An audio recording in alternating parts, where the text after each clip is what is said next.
J'ai rappelé, il y a eu beaucoup de textes pour soutenir l'introduction, le développement de l'éducation, le développement durable à l'éducation nationale dans les programmes. Vous avez été autrice d'ailleurs d'un certain nombre d'entre eux, mais aussi de rapports. Alors je ne sais pas si vous étiez dans le rapport de 2014 de l'Inspection générale qui soulignait la généralisation encore partielle avec de fortes disparités entre établissements malgré des progrès depuis les années 2000.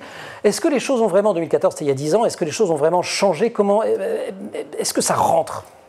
Alors, on est parti de très loin, l'éducation à l'environnement est ancienne. Hein. Dans les années 77, il y a eu le premier texte institutionnel. Ouais. Alors, ça concernait essentiellement l'environnement au sens plus restreint du terme, et c'était dédié plutôt aux sciences de la vie et de la terre.